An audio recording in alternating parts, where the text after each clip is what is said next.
حبيبنا وطبيبنا وأولانا ومولانا محمد صلى الله تعالى عليه وعلى آله وأصحابه وبارك وسلم تسليما كثيرا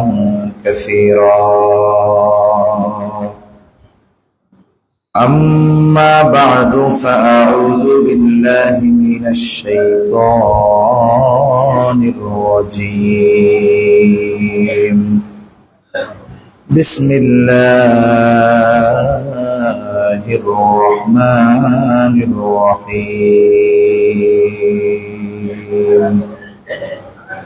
يا أيها الذين آمنوا إنما الخمر والميسر والأنصاب والأزلام رجس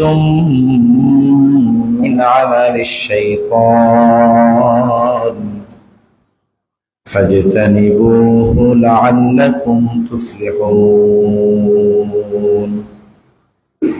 إنما يريد الشيطان أن يوقع بينكم العداوة والبغضاء في الخمر والميسر ويصدكم عن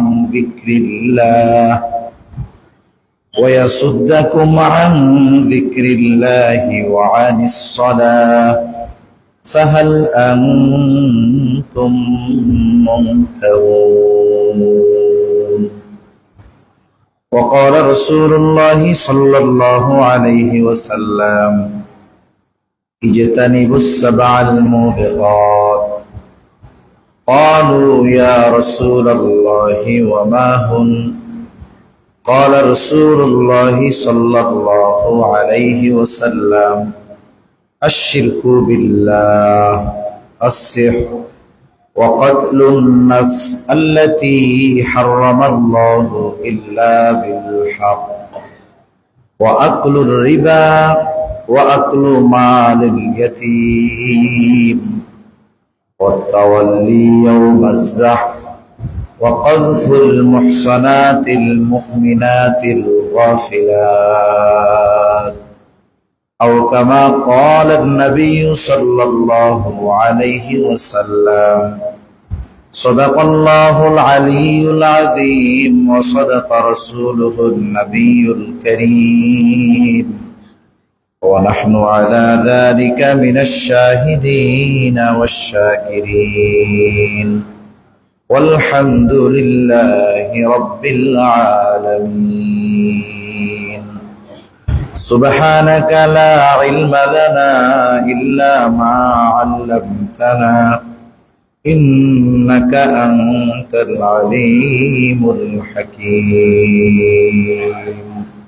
আমরা محبة সাথে দুরূদ শরীফ পাঠ করি اللهم صل على محمد وعلى آل محمد كما صليت على إبراهيم وعلى آل إبراهيم إنك حميد مجيد اللهم بارك على محمد وعلى آل محمد كما باركت على إبراهيم وعلى آل إبراهيم إنك حميد مجيد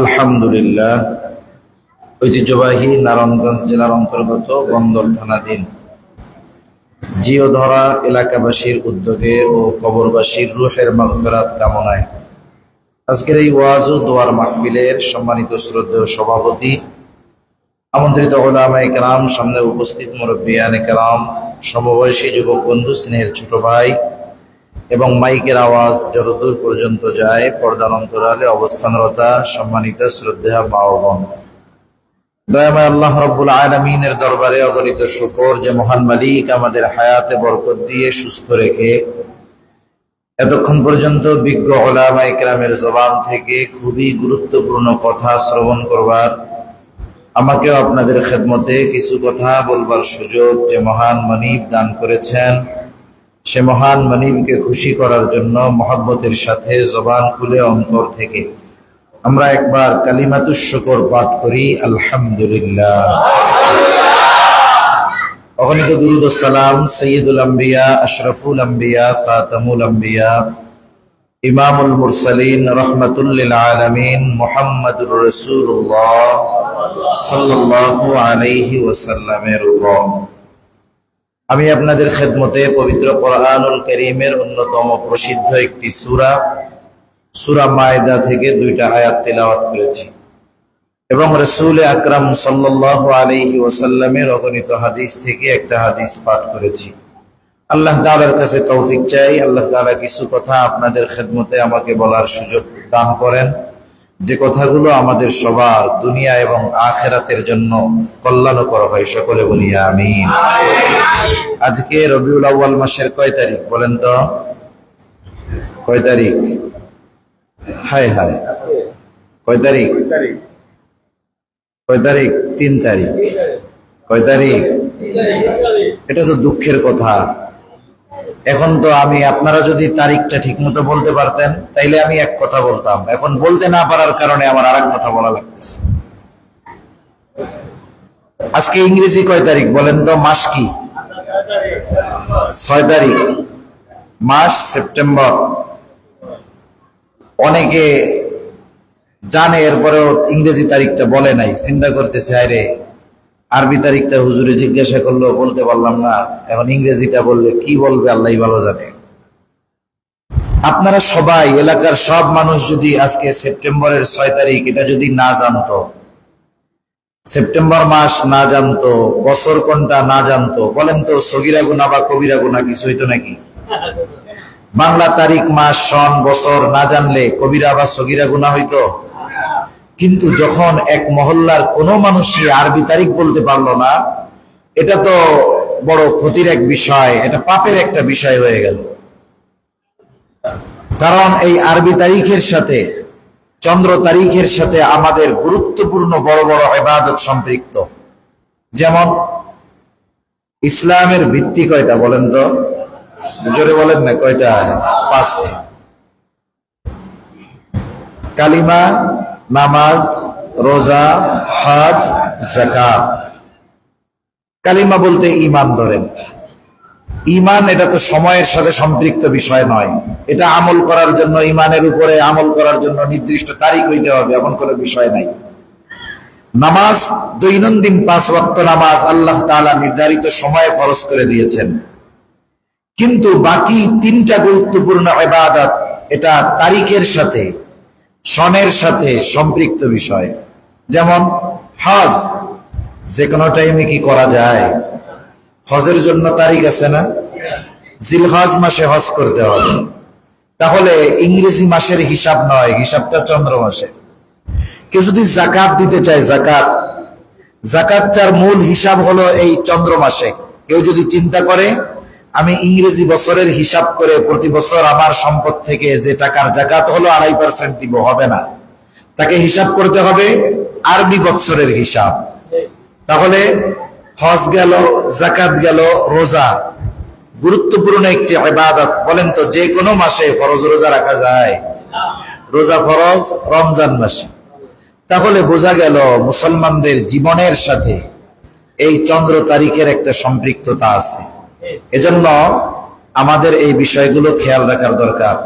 যেহেতু এটা আমার আউট অফ সাবজেক্ট, কথার কোনো ইচ্ছাই ছিল না, কিন্তু বলতে হলো অবস্থার পরিপ্রেক্ষিতে। এখন আমরা কি করতে পারি? একটা সলিউশন তো দরকার, একটা সমাধান দরকার। প্রত্যেকটা মসজিদে এক একটা বোর্ড থাকার দরকার। বোর্ড, হোয়াইট বোর্ড, ওখানে প্রথমে লেখা থাকবে কত সন, কি মাস। সন একবার লিখলে 1 বছরে আর এটার সংশোধন করা লাগবে না। মাস লিখলে 1 মাসে আর পরিবর্তন করা লাগবে না। এবার আরেকটা ঘর থাকবে তারিখের। প্রত্যেকদিন মাগরিবের সময় তারিখটা যদি পরিবর্তন করে দেওয়া হয়, দরজায় ঢোকার সময় বাহিরের মানুষ না জানে না জানুক, কিন্তু আপনারা যারা মুসল্লি আছেন মসজিদে ঢোকার সময় যখন চোখে পড়বে যে আজকে 3 তারিখ, তাহলে কমপক্ষে হিসাব রাখতে পারবেন আজকে রবিউল আউয়াল মাসের 3 তারিখ, আগামীকাল 4 তারিখ। তাহলে দেখা যাবে এই ভুলটা আমাদের সকলের হবে না। মসজিদ কর্তৃপক্ষ এই ব্যবস্থাটা নিতে পারেন, এতে দেখা যাবে যে উপকার হবে ইনশাআল্লাহ। তো সম্মানিত উপস্থিতি, আমরা এখন আছি দুনিয়ার সর্বোত্তম জায়গায়। আল্লাহ রাসূল সাল্লাল্লাহু আলাইহি ওয়াসাল্লাম বলেছেন মসজিদ হলো সর্বোত্তম জায়গা। আর যে মজলিসের মধ্যে আছি, আল্লাহর নবী বলেন এটা হলো সর্বোত্তম মজলিস।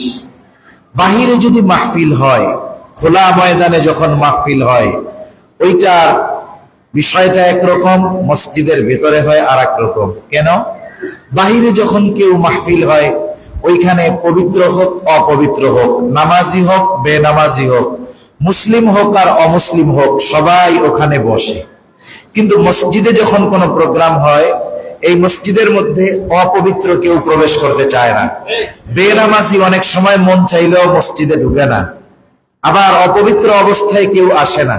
আবার এই জায়গার যে ফজিলত সাধারণ বাহিরের মজমার সেই ফজিলত হয়ও না। কারণ জায়গা সময় এর পরিবর্তনের কারণে মানুষের ইবাদতের দামও বেড়ে যায়। একটা দুইটা উদাহরণ দিলে বুঝতে সহজ হবে। আজকে আলহামদুলিল্লাহ আমরা এশার নামাজ আদায় করেছি, জামাতের সাথে এখানে আদায় করেছি, আপনারা করেছেন, আমরা আর এক জায়গায় করছি। এই এশার নামাজটা আমরা যদি মসজিদুল আকসায় পড়তে পারতাম, বাইতুল মুকাদ্দাস মসজিদুল আকসায়, আল্লাহর নবীর হাদিস কমপক্ষে 250 গুণ সওয়াব আল্লাহ তাআলা বাড়ায়া দিতেন। আবার এই এশার নামাজটা যদি আমরা মদিনায় পড়তে পারতাম, তাহলে কমপক্ষে এই এশার নামাজের প্রতিদান আল্লাহ তাআলা 1000 গুণ বাড়ায়া দিতেন। আবার যদি এই এশার নামাজটা আমরা বাইতুল্লাহে পড়তে পারতাম, আল্লাহ তাআলা 1,00,000 গুণ পর্যন্ত এই ইবাদতের প্রতিদান আল্লাহ বাড়ায়া দিতেন। তাহলে স্থানের পরিবর্তনের কারণে ইবাদতের দাম বাড়ে, আবার সময়ের কারণে ইবাদতের দাম বাড়ে। আজকে মনে করেন রাত্রে 2 রাকাত নফল নামাজ আপনি পড়লেন, যেই সওয়াব হলো, ওই নামাজটা যদি আপনি লাইলাতুল কদরে পড়তে পারেন, তাইলে সওয়াব কত গুণ বাড়বে। আল্লাহ তাআলা বলেন লাইলাতুল কদরি খায়রুম মিন আলফি শাহর। লাইলাতুল কদর এটা কেমন গুরুত্বপূর্ণ মর্যাদাপূর্ণ এক রজনী। আল্লাহ তাআলা বলেন খায়রুম মিন আলফি শাহর, 1000 মাসের চাইতেও উত্তম ওই রজনীটা। সুবহানাল্লাহ। এজন্য আমরা দামি জায়গায় আছি। আল্লাহ তাআলা যেহেতু এই জায়গায় আনছেন, আল্লাহ সুবহানাহু ওয়া তাআলা আমাদের সকলকে জান্নাতের জন্য কবুল করেন, বলি আমিন। রবিউল আউয়াল মাস যদিও চলতেছে, তবে আমি আমার বিষয়, প্রত্যেকটা এলাকার এক একটা বিষয় থাকে, সব এলাকার বিষয় একরকম নয়। এলাকার সমস্যা, মানুষের সমস্যা, এগুলো উদ্ঘাটন করে কথা বলা, আলোচনা করা, যাতে করে মানুষের জন্য কল্যাণকর হয়, মানুষের জন্য ফায়দা হয়। একটা হলো মজা লাগা, ভালো লাগা, আর একটা হলো উপকার হওয়া। দুইটার মধ্যে তফাৎ আছে। দেখবেন যত খাবারের মধ্যে উপকার আছে, ওই খাবারগুলো মজা লাগে না। কথা বুঝেন নাই? যেই খাবারে উপকার, ওই খাবার অধিকাংশ সময় কি লাগে না? মজা লাগে না। মজা লাগে ওই খাবার যেই খাবারে উপকার তুলনামূলক কম। এজন্য কিছু কিছু সময় আছে আমাদের নিজেদের পরিশুদ্ধর জন্য, নিজেদের পরিশুদ্ধতার জন্য কিছু বিষয় আমাদের জানা দরকার। প্রত্যেকটা এলাকার সামাজিক কিছু ব্যাধি থাকে, সামাজিক ব্যাধিগুলোর ব্যাপারে আমাদের আলোচনা করা দরকার। তা না হলে কি হবে? যেমন আমরা বলি ইদানিংকালে যে আমরা দ্বিতীয় স্বাধীনতা অর্জন করেছি। স্বাধীনতা অর্জন করার চাইতে স্বাধীনতা রক্ষা করা বড় কঠিন, ঠিক কিনা বলেন? আবার একটা জিনিস মনে রাখতে হবে, যদি আমরা স্বাধীনতা অর্জন করেছি, জালেমের পতন হয়েছে, এতটুকুতেই সন্তুষ্ট হয়ে যায়, আর আমরা যদি নিজেদের মধ্যে পরিবর্তন না আনি, শুধুমাত্র শাসকের চেয়ারে ব্যক্তির পরিবর্তন হয়, কিন্তু আমাদের যদি পরিবর্তন না হয়, তাহলে কি হবে? একটা সময় লোহা পিটালে কি আওয়াজ হয় জানেন? বলে যেই সেই। লোহা পিটালে আওয়াজ কি হয়? যেই সেই। যদি আমরা পরিবর্তন না হই, তাহলে দেখা যাবে যারা শাসকের চেয়ারে বসবে তারা আগের মতো আবার জালেম হয়ে যাবে। এজন্য আমাদের নিজেদেরকে পরিবর্তন করার দরকার আছে না নাই? আমাদের আমল, আমাদের কর্ম, আমাদের আখলাক সব কিছু পরিবর্তন করার দরকার। আল্লাহ তাআলা আমাদের তৌফিক দান করেন, উত্তম আখলাকের অধিকারী হওয়ার তৌফিক আল্লাহ দান করেন, সকলে বলি আমিন। সম্মানিত উপস্থিতি, রাসূল আকরাম সাল্লাল্লাহু আলাইহি ওয়াসাল্লাম একদিন মজলিসের মধ্যে বসা আছেন। তিরমিজির একটি প্রসিদ্ধ হাদিস আবু হুরায়রা রাদিয়াল্লাহু তাআলা আনহু থেকে বর্ণিত। আল্লাহ রাসূল সাল্লাল্লাহু আলাইহি ওয়াসাল্লাম বলতেছেন, তোমাদের মধ্যে এমন কে আছে যে আমার কাছ থেকে কিছু নসিহত শুনবা, নিজে আমল করবা এবং এই নসিহতটা যারা আমল করতে চায় তাদেরকে শিখায়া দিবা। আবু হুরায়রা রাদিয়াল্লাহু তাআলা অল্প সময় যদিও ইসলাম গ্রহণ করেছেন, নবীকে অল্প সময় পেয়েছেন, কিন্তু ওই অল্প সময়ের বেশিরভাগ সময় নবীর সাথে থাকতেন। আবু হুরায়রা রাদিয়াল্লাহু তাআলা আনহু বলতেছেন, আনা ইয়া রাসূলুল্লাহ, হে আল্লাহর রাসূল, আমি আছি, আমি এটার উপরে আমল করব, সাথে সাথে আমি অন্যান্য যারা আমল করতে চায় তাদেরকেও এটা শিখায়া দিব। হযরত আবু হুরায়রা রাদিয়াল্লাহু তাআলা আনহু বললেন, আল্লাহর রাসূল সাল্লাল্লাহু আলাইহি ওয়াসাল্লাম আমার হাতটা চেপে ধরলেন। অনেক সময় দুই বন্ধু রাস্তা দিয়ে চলতেছে, এক বন্ধু খুবই গুরুত্বপূর্ণ একটা কথা তাকে বলবে, বলার সময় যদি সম্পর্ক ভালো হয় তাহলে হাত চেপে ধরে, মুখ চেপে ধরে বলে, দোস্ত দেখো দেখো এটা কি হইতেছে। নবীজি সাল্লাল্লাহু আলাইহি ওয়াসাল্লাম আবু হুরায়রা রাদিয়াল্লাহু তাআলা আনহুর হাত চেপে ধরলেন, তার মানে খুবই গুরুত্বপূর্ণ কথা। আল্লাহ রাসূল সাল্লাল্লাহু আলাইহি ওয়াসাল্লাম আবু হুরায়রা রাদিয়াল্লাহু তাআলা আনহুকে গুনে গুনে 5টা নসিহত করেছেন, উপদেশ দিয়েছেন। এই নসিহতগুলোর মধ্যে সর্বপ্রথম নসিহত উপদেশ কোনটা ছিল? আল্লাহ রাসূল বলতেছেন, ইয়া আবা হুরায়রা ইত্তাকিল মাহারিমা তাকুন আ'বাদান নাস। আল্লাহ রাসূল সাল্লাল্লাহু আলাইহি ওয়াসাল্লাম হযরত আবু হুরায়রা রাদিয়াল্লাহু তাআলা আনহুকে গুরুত্বপূর্ণ 5টি নসিহতের প্রথম নসিহতটা করে বললেন, হে আবু হুরায়রা ইত্তাকিল মাহারিম তাকুন আ'বাদান নাস। আবু হুরায়রা, তুমি নিষিদ্ধ বিষয়গুলো ছাইড়া দাও, হারাম ছাইড়া দাও, অর্থাৎ ইসলাম যেটাকে নিষিদ্ধ করেছে তুমি সেই বিষয়গুলো ত্যাগ করো। কি হবে? নবীজি বলেন, তাকুন আ'বাদান নাস, তাহলে তুমি মানুষের মধ্যে সবচাইতে বড় আবেদ হয়ে যাবা। আবেদ কাকে বলে? যে ইবাদত করে তাকে আবেদ বলে। কথা বুঝতেছেন তো? ইবাদত যে করে তাকে আবেদ বলে। আমরা আবেদ বলতে কি বুঝি?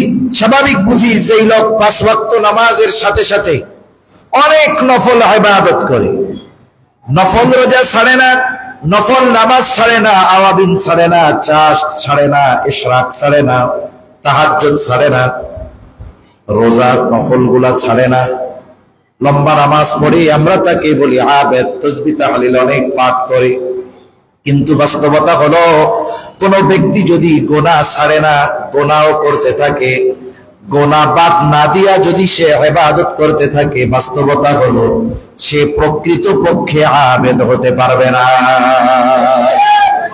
প্রকৃত আবেদ হওয়ার জন্য তাকে নিঃসন্দেহে পাপাচার, অনাচার, গোনাহ এগুলো ছাড়তে হবে, নাহলে আবেদ হতে পারবে না। আরেকটা জিনিস মনে রাখতে হবে, আবেদ হওয়ার জন্য গোনাহ ছাড়তে হয়, এটা মূল কথা। অনেক ইবাদতের মাধ্যমে প্রকৃতপক্ষে আবেদ হওয়া যায় না যতক্ষণ না গোনাহ না ছাড়ে। মুসনাদে আহমদের হাদিস শোনাই আপনাদের। রাসূল আকরাম সাল্লাল্লাহু আলাইহি ওয়াসাল্লাম আব্দুল্লাহ ইবনে আমর ইবনুল আস রাদিয়াল্লাহু তাআলা আনহু থেকে বর্ণিত। আব্দুল্লাহ ইবনে আমর ইবনুল আস রাদিয়াল্লাহু তাআলা আনহু বলেন, একদিন আমরা মসজিদে নববীর মধ্যে ফজরের নামাজের জন্য অপেক্ষমান।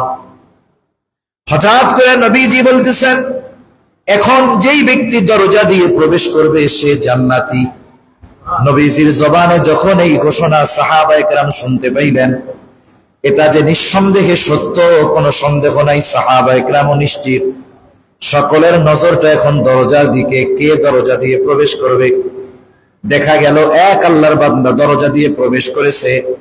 সে যে ওযু করেছে তার ওযুর পানি এখনো দাড়িতে দেখা যায়। প্রথম দিন চলে গেল, আবার পরের দিন নবীজি বলতেছেন, এখন যেই ব্যক্তি দরজা দিয়ে ঢুকবে সে জান্নাতি। সবার নজর দরজার দিকে, কোন সে ব্যক্তি? তাকায় দেখে গতদিন যেই ব্যক্তি প্রবেশ করেছে যেই অবস্থায় আজকেও সেই প্রবেশ করলো। দ্বিতীয় দিন আবার নবীজি বলতেছেন, ফজরের নামাজের পূর্ব মুহূর্তে এখন যেই ব্যক্তি প্রবেশ করবে সে জান্নাতি। তৃতীয় দিন আবার সবাই দরজার দিকে তাকায় আছে, কোন ব্যক্তি দরজা দিয়ে প্রবেশ করে তাকায় দেখে বিগত 2 দিন যেই ব্যক্তি প্রবেশ করেছে যেই অবস্থায় আজকেও সেই ব্যক্তি সেই অবস্থায় প্রবেশ করেছে। এক ব্যক্তির ব্যাপারে পরপর 3 দিন নবীজির এই ঘোষণা, এই ব্যক্তি যে জান্নাতি কোনো সন্দেহ আছে? মুসনাদে আহমদের আরেকটা বর্ণনার আলোকে বোঝা যায় ওই ব্যক্তি ছিলেন হযরত সাদ রাদিয়াল্লাহু তাআলা।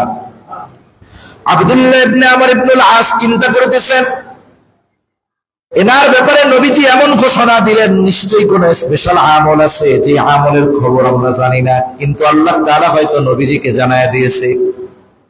স্পেশাল আমল কি জানার উদ্দেশ্যে আব্দুল্লাহ ইবনে আমর ইবনুল আস হযরত সাদের কাছে বলতেছেন, ভাই আমি আপনার বাড়িতে 3টা রাত মেহমান হিসাবে থাকতে চাই। আপনার বাড়িতে শুধু রাতের বেলায় অবস্থান করব, খানা দানার কোনো পেরেশানি নাই। বললেন ঠিক আছে, আচ্ছা। এইবার আব্দুল্লাহ ইবনে আমর ইবনুল আস হযরত সাদের সাথে রাতের বেলায় ইশার নামাজের পরে তার বাড়িতে চলে গেলেন। ওনাকে থাকতে দেওয়া হলো এক ঘরে। উনি তো ঘুমানোর জন্য থাকার জন্য আসেন নাই, উনি মূলত দেখতে চায় গভীর রজনীতে সে কি আমল করে। এইবার সারা রাত সজাগ। তিনি দেখলেন আল্লাহর বান্দা হযরত সাদ রাদিয়াল্লাহু তাআলা আনহু তিনি ইশার নামাজের পরে খানা দানা খেয়ে ঘুমায় গেলেন। সারা রাত ঘুম, ফজরের আজান হলো আর তিনি ঘুম থেকে উঠে গেলেন। প্রথম দিন দেখলেন রাত্রে কোনো ইবাদতই নাই। পরের দিন আবার সারা রাত জাগ্রত, চিন্তা করতেছেন আজকে হয়তো তাকে স্পেশাল আমলগুলা করতে দেখব। কিন্তু আগের দিনের মতো ইশার নামাজ পড়ে ঘুমায়, আর ফজরের আজান যখন হয় তখন ঘুম থেকে তিনি উঠলেন। তৃতীয় দিন চিন্তা করতেছে কোনো কারণে হয়তো পরপর 2 দিন বাদ গেল, কিন্তু কেউ যদি কোনো আমল ধারাবাহিকভাবে করায় অভ্যস্ত হয় তাহলে সে ওই আমল পরপর 3 দিন বাদ দিতে পারে না। ধারাবাহিক কোনো আমল যদি কেউ করায় অভ্যস্ত হয় দীর্ঘদিন ব্যাপী, স্বাভাবিক তার ওই আমল কখনো ছুটে যায় না। তৃতীয় রাত তিনি আবার অবস্থান করলেন, দেখলেন বিগত 2 দিন যেই অবস্থা আজকেও সেই অবস্থায় ইশার নামাজ পড়ে ঘুমায়, ফজরের আজান দিলে উঠে। আজকে আর কৌতূহল চাপায় রাখতে পারলেন না। তিনি বলতেছে, ভাই পরপর 3 রাত তোমার বাড়িতে অবস্থান করার কারণ এমনটা নয় যে বাড়িতে থাকার জায়গা নাই, বরং তোমার বাড়িতে পরপর 3 রাত অবস্থান করার কারণ হলো নবীজি পরপর 3 দিন আগে পরপর 3 দিন ফজরের নামাজের পূর্ব মুহূর্তে ঘোষণা দিলেন যে এখন যেই ব্যক্তি দরজা দিয়ে ঢুকবে সে জান্নাতি। আমরা সবাই অধীর আগ্রহে দরজার দিকে তাকায় দেখলাম নবীজির এই ঘোষণার পরে পরপর 3 দিন যেই ব্যক্তি দরজা দিয়ে প্রবেশ করেছে তুমি হলা সেই ব্যক্তি। এখন আমি একটু জানতে আসছিলাম যে তুমি কি স্পেশাল আমল করো, কিন্তু আয়েশা তো দেখলাম এসা পড়ে ঘুমাও, ফজর পড়ে উঠে যাও। হযরত সাদ রাদিয়াল্লাহু তাআলা আনহু বলেন, নবীজি যদি আমার ব্যাপারে এমন ঘোষণা দিয়ে থাকেন তো আলহামদুলিল্লাহ, তবে তুমি যেই আশায় আমার বাড়িতে রাত্র যাপন করেছো এমন কোন ইবাদত আমি করি না। কি করি শোনো, আমি যখন রাতে ঘুমাতে যাই আমি তখন সবাইকে মাফ করে দিয়ে ঘুমাইতে যাই, এটাই আমার স্পেশাল আমল, আর কোনো আমল নাই। এইবার ওই ব্যক্তি বলতেছে, আমর ইবনুল আস রাদিয়াল্লাহু তাআলা আনহু, আব্দুল্লাহ ইবনে আমর ইবনুল আস বলতেছে, তাহলে হয়তো তোমার এই আমলের কারণে আল্লাহ তাআলা তোমাকে এমন মর্যাদা দান করেছে। আর আমাদের দেশে যদি কেউ অন্যান্য বিষয় ঠিক থাকে, পাপাচারে লিপ্ত হয় না, কিন্তু অতিরিক্ত নফল ইবাদত যদি না করে, তারে আমরা বুজুর্গ বলতে রাজি নাই। আমরা বুজুর্গ বলতে বুঝি যে তাসবিহ থাকতে হবে, সব নফল ইবাদত করতে হবে, সে বড় আবেদ। আসলে আমি অনুৎসাহিত বা নিরুৎসাহিত করতেছি না, কিন্তু আপনি হারাম কাজে লিপ্ত থেকে যদি এই আমলগুলো করেন এটা হবে ছিদ্র কলসে পানি ঢালার মতো। ইবাদত টিকাতে হলে গুনার রাস্তা আগে বন্ধ করতে হবে। এজন্য আজকে আমরা কিছু গুনাহের কথা আলোচনা করব, যে গুনাহগুলো শুধু ব্যক্তিগত পর্যায়ে নাই, কিছু গুনাহ আছে যেগুলো সামাজিক পর্যায়ে, রাষ্ট্রীয় পর্যায়ে পর্যন্ত চলে গেছে। আর যখন রাষ্ট্রীয়ভাবে কোনো গুনাহ সংগঠিত হয়, তখন যদি কোনো আযাব গজব আসে, ওই আযাব গজব থেকে রাষ্ট্রের কোনো ব্যক্তি বাদ যায় না, ভালো মানুষ বুজুর্গ মানুষরাও ওই আযাবের মধ্যে পতিত হতে হয়। এজন্য নবীজি সাল্লাল্লাহু আলাইহি ওয়াসাল্লাম অনেক গুনাহের ব্যাপারে আমাদেরকে সতর্ক করে দিয়েছেন। আমি প্রসিদ্ধ একটা হাদিস আপনাদের খেদমতে পাঠ করেছি। নবীজি সাল্লাল্লাহু আলাইহি ওয়াসাল্লাম সাহাবায়ে কেরামের উপস্থিতিতে বলতেছেন, ইজতানিবুস সাবআল মুবিকাত, তোমরা ধ্বংসাত্মক 7টি গুনাহ থেকে বেঁচে থাকো। মনে রাখতে হবে, গুনাহ হলো এমন এক জীবাণু, এমন এক ভাইরাস, পাপ হলো এমন এক জীবাণু, এমন এক ভাইরাস, ওই পাপ যদি কারো মধ্যে বদ্ধমূল হয়ে যায়, একটা সময় ওই পাপ তার ঈমানকেও বিনষ্ট করে দেয়। এজন্য নবীজি বলতেছে, ধ্বংসাত্মক 7টি কবিরা গুনাহ থেকে বেঁচে থাকো। সাহাবায়ে কেরাম বলে, ক্বালু ওয়া মা হুন্না ইয়া রাসূলুল্লাহ, হে আল্লাহর রাসূল, ওই 7টি ধ্বংসাত্মক গুনাহ ওইগুলো কি? নবীজি 1 নম্বরে বললেন, আশ-শিরকু বিল্লাহ। ধ্বংসাত্মক কবিরা গুনাহের মধ্যে 1 নম্বর গুনাহ হলো আল্লাহ তাআলার সাথে শিরিক করা। কার সাথে শিরিক করা যায় বলেন? শিরিক হলো মহা এক জুলুম, মহা এক অন্যায়। আল্লাহ তাআলা কোরআনুল কারীমের মধ্যে বলেন, ইন্নাশ শিরকা লাযুলমুন আযীম। শিরক হলো মহা জুলুম। একটা হলো শুধু জুলুম, আরেকটা হলো মহা জুলুম। মহা জুলুম আর শুধু জুলুমের মধ্যে পার্থক্য কি?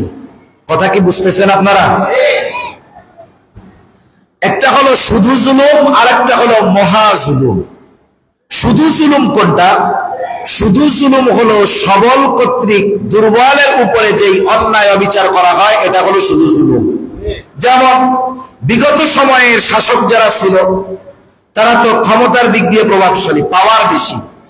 যাদের পাওয়ার কম তাদের উপরে অবিচার করেছে, ওরা হলো জালেম। যাদের উপরে জুলুম করেছে এরা হলো মাজলুম।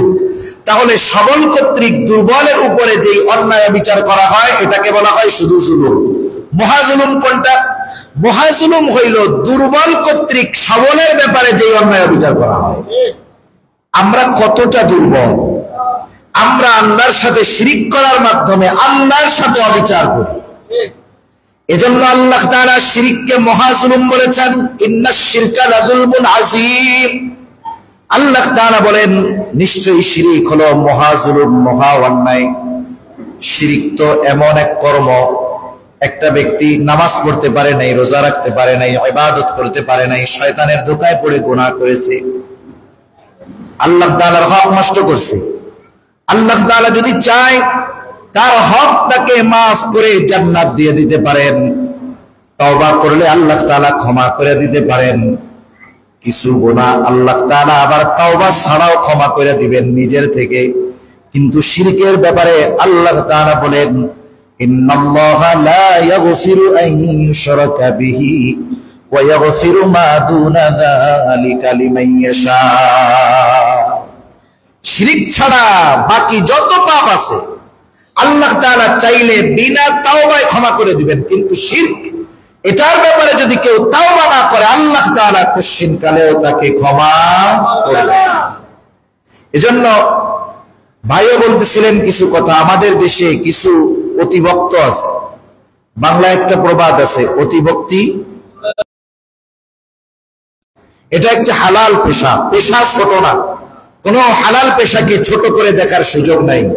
যারা অন্যায় ভাবে হারাম পন্থায় উপার্জন করে, ঘুষ খেয়ে, সুদ খেয়ে, অন্যেরটা মেরে খেয়ে, ওরা যত সম্মানিত মানুষ সমাজের মানুষের চোখে হোক না কেন, আল্লাহর কসম, ওর চাইতে জুতা সেলাই করে হালাল উপার্জনকারীর সম্মান আল্লাহর কাছে আরো বেশি। এজন্য কোন পেশাকে ছোট করার সুযোগ নাই, যদি সেটা হালাল হয়। মনে করেন ভর দুপুরে রিক্সাওয়ালা রিক্সা চালায় যাচ্ছে, পায়ে রিক্সা, প্যাডেল দিয়া, গরমের মধ্যে কত কষ্ট হইতেছে। সে যাচ্ছে, আর একজন ডাক দিছে, ওই পাইলট খাড়াও খাড়াও। রিক্সাওয়ালার কি বলছে? পাইলট। পাইলট কি রিক্সা চালায় না বিমান চালায়? এখন রিক্সাওয়ালা সে যদি বুদ্ধি সম্পন্ন হয়, বলবে ভাই চালাই রিক্সা, রিক্সাওয়ালা কোন, পাইলট কইয়া লজ্জা দিয়েন না। পাইলট বলে লজ্জা দিয়েন না।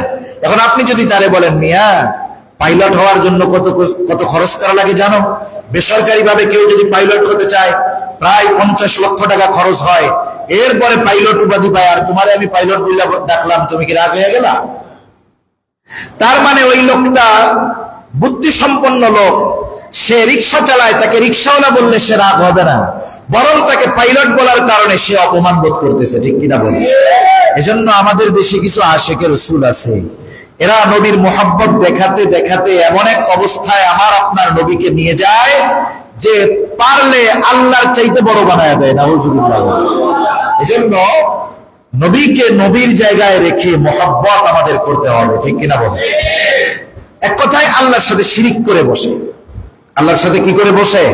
শিরিক করে বসে, বলে যিনি আহমদ তিনি আল্লাহ। নাউজুবিল্লাহ বলে।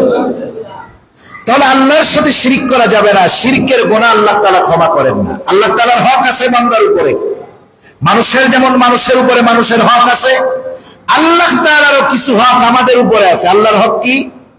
হযরত আনাস রাদিয়াল্লাহু তাআলা আনহু বলেন, রাসূল আকরাম সাল্লাল্লাহু আলাইহি ওয়াসাল্লাম বলেছেন, আল্লাহর হক হলো তার ইবাদত করা, তার সাথে শিরিক না করা। আল্লাহ তাআলা কোরআনুল কারীমের মধ্যে বলেন, ওয়া'বুদুল্লাহ ওয়া লা তুশরিকু বিহি শাইআ, তোমরা আল্লাহরই ইবাদত করো, তার সাথে কোনো কিছুর শিরিক করিও না।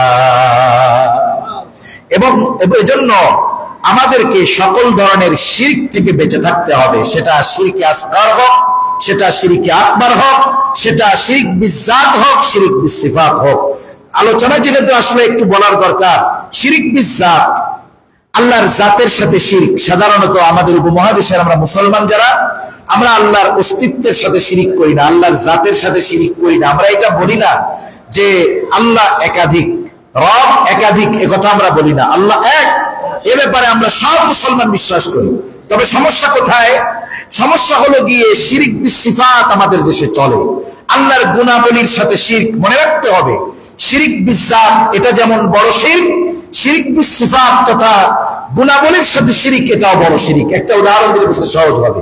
মনে করেন, প্রত্যেকটা মানুষের নামের সাথে সাথে তার কর্মের কিছু পরিচয় থাকে বা কিছু উপাধি থাকে।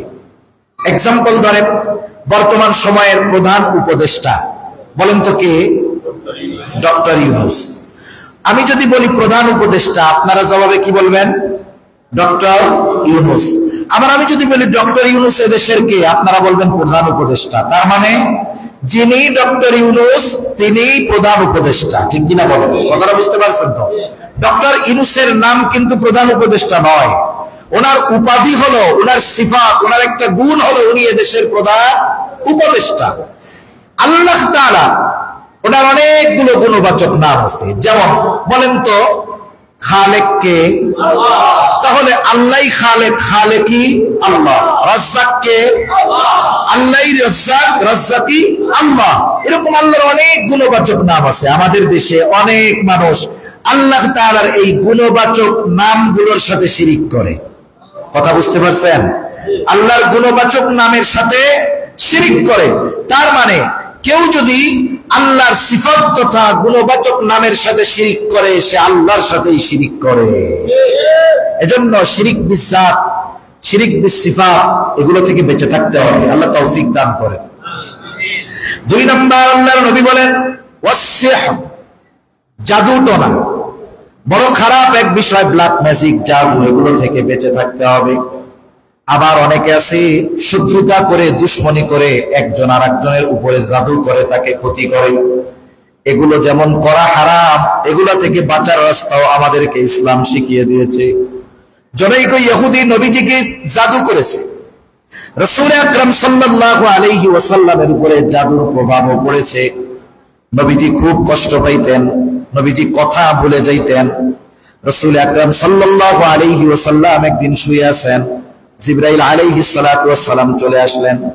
নবীজি, নবীদের স্বপ্ন ওহী, মনে রাখতে হবে, নবীরা যেটা স্বপ্ন দেখে সেটা ওহী। কিন্তু নবীর পরে এই পৃথিবীর যত বড় বুজুর্গ যেই কোনো স্বপ্ন দেখুক না কেন, তার স্বপ্ন ভালো হতে পারে, কিন্তু ওহী বা অন্য কিছু হতে পারে না। কোন বুজুর্গ বড় আহলুল্লাহ যদি স্বপ্ন দেখা বলে কথার কথা যে আচ্ছা আমার মুরিদ যারা আছে এদের উপর থেকে মদ হারাম, বা মদ খেলে এদের কোনো অসুবিধা নেই, মানার সুযোগ আছে? সুযোগ নাই। শরীয়তের স্বতঃসিদ্ধ বিধান যেগুলো, এগুলোর ব্যাপারে যে যাই বলুক পরিবর্তনের কোন সুযোগ নাই। তাহলে রাসূল সাল্লাল্লাহু আলাইহি ওয়াসাল্লাম স্বপ্নে দেখতেছেন জিবরাইল আলাইহিস সালাম এসে বলতেছে যে এনার এই অবস্থা কেন? আরেকজন ফেরেশতা আসছে বলতেছে এনারে জাদু করা হয়েছে। কে জাদু করছে? অমকে জাদু করছে। কিভাবে জাদু করছে? বলে মাথার চুল নিয়া একটা ভাঙা চিরুনির মধ্যে গিট দিয়া এটাকে জাদু করা হয়েছে। জাদুর বস্তু কোথায় আছে? বলে অমক পরিত্যক্ত কূপের মধ্যে আছে। নবীজিকে সংবাদ দেওয়া হয়েছে। রাসূলুল্লাহ সাল্লাল্লাহু আলাইহি ওয়াসাল্লাম এরপর ওই কূপের কাছে চলে গেছেন। কূপের মধ্যে গিয়ে নামার লোক নামায়া দেওয়া হলো। দেখা গেল বাস্তবেই একটা চিরুনি আছে। নবীজির চুল যে কোনো ভাবে ওই ইহুদি সংগ্রহ করে ওটার মধ্যে গ্রান্থি দিয়েছে, গিট দিয়েছে 11টা গিট। আল্লাহ তাআলা সূরা ফালাক এবং সূরা নাস নাজিল করে দিলেন। আল্লাহ রাসূল সাল্লাল্লাহু আলাইহি ওয়াসাল্লাম প্রত্যেকটা আয়াত পড়েন আর গিটগুলো খুলে যায়। গিটও খুলে গেল। নবীজি সাল্লাল্লাহু আলাইহি ওয়াসাল্লামের উপর থেকে জাদুর প্রভাবটাও কেটে গেল। এজন্য মুফাসসিরিনে কেরাম বলেন মানুষের শ্বাস প্রশ্বাস যেমন জরুরি, শ্বাস প্রশ্বাস জরুরি তো নাকি? নাকি 2-4 দিন না নিয়ে আপনারা আমরা থাকতে পারি? 2-4 ঘন্টা থাকা যায়? থাকা যায় না। মুফাসসিরিনে কেরাম বলতেছেন মানুষের শ্বাস প্রশ্বাস তার জীবনের জন্য যেমন দরকার, সূরা ফালাক এবং নাস তার জীবনের জন্য ওই রকম দরকার। এজন্য আমরা প্রত্যেক দিন রাতের বেলা শোয়ার সময় এই আমলগুলো খেয়াল রাখবো। কথা সব ভুলে যাই, কিন্তু কিছু আমল আমাদের খেয়াল রাখতে হবে। প্রত্যেকদিন রাতে শোয়ার সময় সূরা ইখলাস 3 বার, সূরা ফালাক 3 বার, সূরা নাস 3 বার, আয়াতুল কুরসি পড়ে হাতে ফু নিয়ে আমরা আমাদের গায়ে মুছে দিব, ছোট বাচ্চাদের গায়ে মুছে দিব। প্রত্যেকদিন ফজরের নামাজের পরে এবং রাত্রে ঘুমানোর সময় কমপক্ষে এই আমলটা করবো তো ইনশাআল্লাহ। যদি ধারাবাহিকভাবে করা হয় আশা করা যায় কেউ যদি কাউকে কোনো ক্ষতি করতে চায় জাদু টোনার মাধ্যমে ইনশাআল্লাহ এর প্রভাব কেটে যাবে। তবে এটা ধারাবাহিকভাবে করতে হবে ইনশাআল্লাহ। তাহলে এই জাদু করা এটা কবিরা গুনাহ। যারা জাদু করে, জাদুকর, এরা কবিরা গুনাহ করে। আবার এমন এমন কিছু কথা, এমন এমন কিছু কাজের মাধ্যমে জাদু করা হয় যার কারণে ঈমান চলে যায়। এজন্য আমরা কোন সময় জাদু, কুফরি কালাম বা ব্ল্যাক ম্যাজিক এগুলোর সাথে সম্পৃক্ত হব না। আল্লাহ বেঁচে থাকার তৌফিক দান করুন। কেউ যদি আমাদেরকে ক্ষতি করতে চায় তাহলে ইসলাম যেই নির্দেশনা দিয়েছে ওই অনুযায়ী আমল করব ইনশাআল্লাহ। তাহলে জাদু টোনার প্রভাব আমাদের উপরে পড়বে না। 3 নম্বরে নবীজি সাল্লাল্লাহু আলাইহি ওয়াসাল্লাম বলেন ওয়াকাতলুন নাফস আল্লাতী হারামাল্লাহু ইল্লা বিল হক। যথাযথ কারণ ছাড়া কোন প্রাণকে হত্যা করা, কোন মানুষকে হত্যা করা। একটু চিন্তা করে দেখেন বর্তমান গোটা দুনিয়ার মধ্যে যেই পরিমাণ অন্যায়ভাবে হত্যাকাণ্ড শুরু হয়েছে, যেই পরিমাণ হত্যাকাণ্ড আমাদের দেশে সংঘটিত হয়েছে কল্পনাতীত। হয়তো আমাদের কাছে অল্প কিছু হত্যাকাণ্ডের খবর আছে, অনেক খবরকে তারা কবর দিয়ে দিয়েছে, ঠিক কিনা বলেন? একেবারে শুরু থেকে চলতেছে। দেখেন কিছুদিন আগে একটা খবর প্রকাশিত হলো 2013 সাল 5ই মে গভীর রাত শাপলা চত্বরে হত্যাকাণ্ড সংঘটিত করা হয়েছে। খবরে দেখলাম মুহূর্তের ভিতরে লাশগুলাকে গোপন করার জন্য ঢাকার শনিয়াখড়ার ওইদিকে একটা ময়লার ভাগাড়ের মধ্যে ওখানে লাশকে গোপন করা হয়েছে। কত মানুষকে মারা হয়েছে। বাস্তবতা হলো অনেক সময় মরার পরেও, নিজের আত্মীয় স্বজন মারা যাওয়ার পরেও বিচার চাইতে যাইতে ভয় হয়। এমন এক অবস্থা আমাদের উপর দিয়ে গিয়েছে। আমার উপরে জুলুম হয়েছে, এই জুলুমের ন্যায় বিচার চাওয়ার মতো সুযোগও আমাদের ছিল না। আপনার উপরে জুলুম হয়েছে, আপনি গিয়ে বলবেন যে ভাই আমার উপরে তো অমুক জুলুম করছে, আমার একটু ন্যায় বিচার পাওয়া দেন। কত জায়গায় এমন ঘটনা শুনছি, মা মেয়ে দুইজনকেই ধর্ষণ করেছে, ধর্ষণ, মাথার চুল নেড়া বানায় দিয়েছে। সবাই জানে তারা বিচার চাওয়ার জন্য গেছে, মামলা নেয় নাই, উল্টা কি বলছে জানেন? মানে তোমরা বাইসে আছো আলহামদুলিল্লাহ কও। তাহলে কতটা জুলুমের শিকার মানুষ হয়েছে। মনে রাখবেন, জুলুম যে শুধু শারীরিক ভাবে আঘাত করলেই জুলুম করা হয় তা নয়, আমরা প্রত্যেকেই জুলুমের শিকার হয়েছি। যারা জেলে গেছে তাদেরকে শারীরিক ভাবে জুলুমের শিকার হতে হয়েছে, যারা বাহিরে থেকেছে তারা মানসিক ভাবে জুলুমের শিকার হয়েছে। আপনি মনে করতে পারেন আপনার মসজিদের ইমাম সাহেব তো জেলে যায় নাই, মুয়াজ্জিন তো জেলে যায় নাই, কিন্তু ইমাম সাহেবের ফোন দিয়ে যে কত কথা কইছে, হুজুর এটা কিন্তু কইেন না, হুজুর এটা বললে খবর আছে। এইরকম মেন্টালিটি জুলুম, অর্থনৈতিক ভাবে জুলুম সমাজের অধিকাংশ মানুষের উপরেই হয়েছে, ঠিক কিনা? আবার আমরা দেখলাম যখন ঘটনা ঘটলো আমাদের দেশে, ইন্টারনেট বন্ধ করে কেমন নৃশংস ভাবে হত্যা করা হলো, একটু চিন্তা করেন। মানুষের হৃদয় একটু কাঁপে নাই? আমরা দেখছি কোরবানির সময় আমরা চামড়া কালেকশন করতাম, মাদ্রাসায় ভ্যান নিয়ে যাইতাম, ভ্যানের উপরে 40-50টা চামড়া হয়ে গেছে, কেমনে উঠাইতাম? দুইজনে দইরা নিক্ষেপ করে ফিকা মাইরা বা ধানের উপরে, ওই ভ্যানের উপরে চামড়া ফেলাইয়া দিতাম। একটা ভিডিওর মধ্যে দেখলাম ভ্যানের উপরে লাশের স্তূপ 2-4 জন মিলে এইভাবে নিক্ষেপ করে লাশটাকে ভ্যানের উপরে ফেলাইয়া দিচ্ছে। চিন্তা করে দেখেন, একজন মানুষ, মেয়ে মানুষকেও দেখছি একটা ভিডিওর মধ্যে, কোনো কিছু নাই, মহিলা মানুষ, এটা তো এমনিই দুর্বল, ধাক্কা দিলে পড়ে যাবে, আশেপাশে তার কেউ নাই, তার কাছে অস্ত্র নাই, একেবারে সামনে থেকে ফায়ার করে হত্যা করে ফেলছে। তার মানে চিন্তা করেন, মানুষ মারা এদের কাছে এত সহজ হয়ে গেছে। আপনি একটা কুকুরকে মারতে যতটা চিন্তা করেন, কিছু জালেম ওরা একটা মানুষকে মারার ক্ষেত্রেও এতটা চিন্তা করে না। মনে রাখতে হবে, এই বিনা কারণে প্রত্যেকটা হত্যার বিচার দুনিয়া আখিরাত উভয় জাহানে হবে ইনশাআল্লাহ, ইনশাআল্লাহ হবে। মনে রাখতে হবে, জালেম জুলুম করতে করতে একটা সময় ক্লান্ত হয়ে যায়, আল্লাহ সুবহানাহু ওয়া তাআলা মাজলুমদের জন্য এই বিজয় লিখে রাখে, ঠিক কিনা বলেন? চিন্তা করে দেখেন, নৃশংসভাবে হত্যা, রক্তের বন্যা বয়ে গেছে। এই দেশের মানুষ, এই দেশের মানুষের দ্বারা এতটা জুলুমের শিকার হবে এটা আমরা কল্পনাও করি নাই। সেজন্য অন্যায়ভাবে হত্যাকাণ্ড এটা কিয়ামতের আগে বেড়ে যাবে, নবীজি এটা বলছেন।